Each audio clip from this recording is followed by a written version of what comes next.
दंडवत हो. श्री परेशाय नमः. श्री गुरुवे नमः. लीळाचरित्र पूर्वार्ध. बंधू भगिनींनो, लीळा क्रमांक 117 ते लीळा क्रमांक 120 पर्यंत आपल्या श्री चक्रधर प्रभूंचा आलेगावला मुक्काम, पातूरला मुक्काम, टाकळीला मुक्काम व लाखपुरीला मुक्काम होता. व तदनंतर लीळा क्रमांक 121 मध्ये सर्वज्ञ चांगदेव भटास खेळायला जाण्याची आज्ञा देतात. म्हणजे सर्वज्ञ चांगदेव भटाला खेळायला पाठवित असत. सर्वज्ञ चांगदेव भटाला म्हणत, बटिका खेळायला जा. व पुढे लीळा क्रमांक 122 मध्ये चांगदेव भटाच्या अंगावर पांघरुण घालणे. रात्री एखाद्या वेळी चांगदेव भटाच्या अंगावरील पांघरुण बाजूला झाल्यास सर्वज्ञ त्यांना पांघरुण घालीत असत. बघा, स्वयं परब्रह्म परमेश्वर आपल्या सन्निधानात असणाऱ्या भक्ताची किती काळजी घेतात. आता लीळा क्रमांक 123 रस्त्यात चादर काढणे.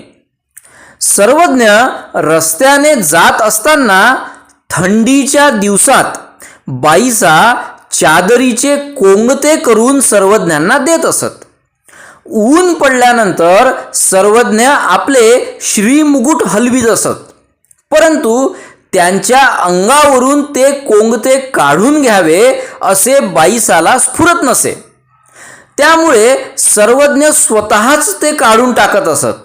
यावर सर्वज्ञांनी अग्निसंबंधाचा दृष्टांत निरूपण केला.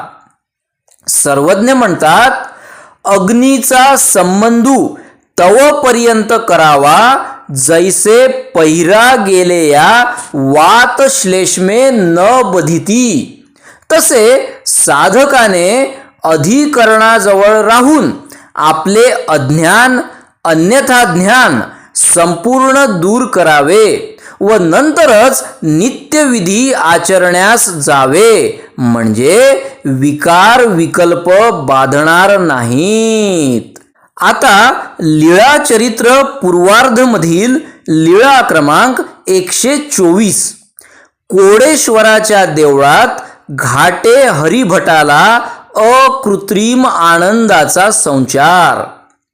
महाराष्ट्र प्रदेशातील विदर्भ प्रांतातील जिल्हा अमरावती, तालुका दर्यापूर येथील सिंगणापूर गाव, आताचे शिंगणापूर येथील पूर्णा नदीच्या पूर्व काठावरील कोडेश्वराच्या देवळात आपले श्री चक्रधर प्रभू गेले. त्या ठिकाणी सभा मंडपात सर्वज्ञ बसले. घाटे हरिभट देवतेच्या पूजेला आले होते. ते बाहेर निघाले. त्यावेळी त्यांनी सर्वज्ञांना बघितले. तांब्याच्या वाटीत पाणी होते. ते घाटे हरिभटांनी सर्वज्ञांच्या श्रीचरणावर टाकले. साष्टांगी तुळशी पत्राने त्यांनी सर्वज्ञांचे पूजन केले आणि सर्वज्ञांपासून घाटे हरिभटांना अकृत्रिम आनंद येऊ लागला. यावर सर्वज्ञांनी सोबत असलेल्या चांगदेव भटाला कुकडीयेचा दृष्टांत निरूपण केला.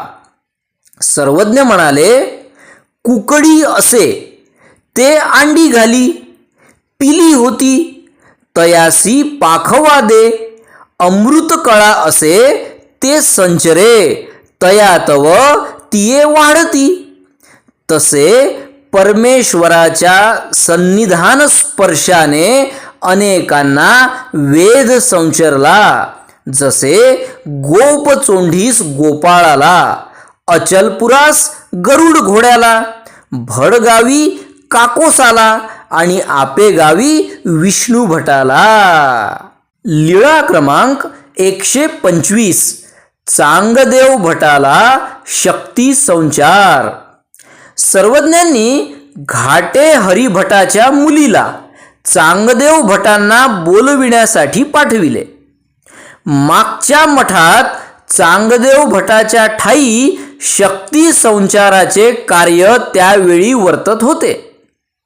ती मुलगी त्या ठिकाणी आली तेव्हा तिने चांगदेव भटाचे आसन हवेत उडताना बघितले आणि ती घाबरली.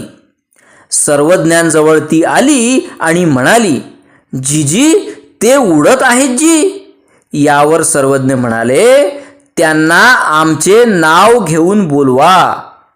ती गेली आणि त्याप्रमाणे म्हणाली, अहो तुम्हाला श्री चांगदेव राऊळ बोलवत आहेत.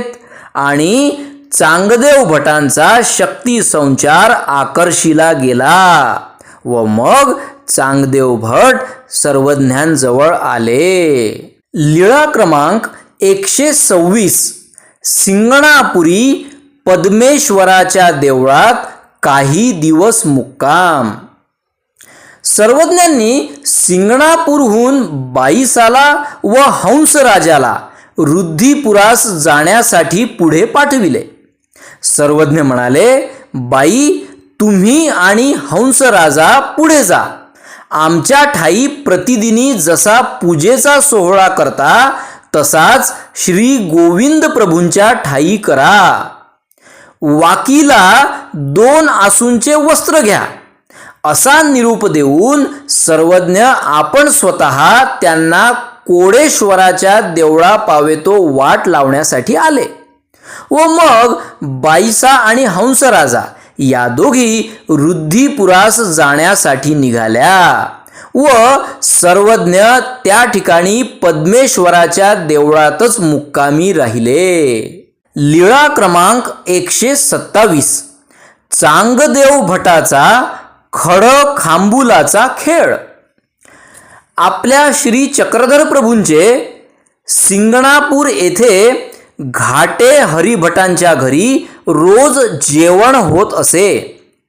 एके दिवशी सर्वज्ञ तेथेच झोपले.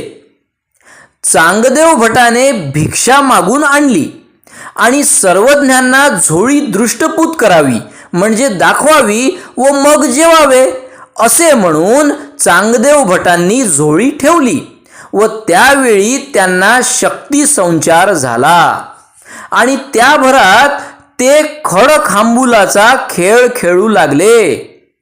रात्रभर ते खेळतच होते. दुसऱ्या दिवशी सकाळी सर्वज्ञ तेथे गेले. चांगदेव भटांनी सर्वज्ञांना बघताच दंडवते घातली, श्रीचरणा लागले. यावर सर्वज्ञांनी दूरस्थ मातेचा दृष्टांत निरूपण केला. सर्वज्ञ म्हणाले, कव्हणी एकी माता असे, ते लेकूर वाते निजवुनी कांडू जाये का दळू जाये, मोटका पान्हाये आणि ते जाणे ते भुकैले असेल, मग येऊनी तयासी स्तनपान दे. तसे परमेश्वर दुसऱ्या प्रदेशात राज्य करीत आहेत आणि परमेश्वराच्या भक्तीची तहान लागलेला भक्त दुसऱ्या प्रदेशात राहत आहे. अशा वेळी त्याची भक्तीची तहान जाणून परमेश्वर आपण स्वतः ती पुरवितात का अधिकरणाद्वारे पुरवितात. नंतर सर्वज्ञांनी चांगदेव भटाला विचारले, बटिका जेवण झाले का. चांगदेव भट म्हणाले, नाही जी. यावर सर्वज्ञ म्हणाले, का बरे.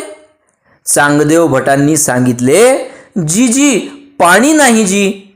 तेव्हा सर्वज्ञ म्हणाले, महात्म्याने वेळ पडल्यास अलीकडच्या गावी जेवावे आणि पलीकडच्या गावी पाणी प्यावे. व नंतर चांगदेव भटांनी सर्वज्ञांना आपली झोळी दृष्टपूत केली. सर्वज्ञ बघतात तर त्यात भाजी नव्हती. यावर सर्वज्ञ म्हणाले, बटिका भिक्षा मागत असताना भाजी वरण काहीच आले नाही तर शेवटच्या घरी काही भाजी मागून घ्यावी. 5 दिवस सर्वज्ञांचा सिंगणापूरला त्या ठिकाणी मुक्काम होता व तदनंतर सर्वज्ञ तेथून निघाले. असे धन्य ते सिंगणापूर व तेथे संबंधित असलेले जीव तसेच जड पदार्थ सुद्धा. दंडवत प्रणाम. सर्वज्ञ श्री चक्रधर स्वामी की जय.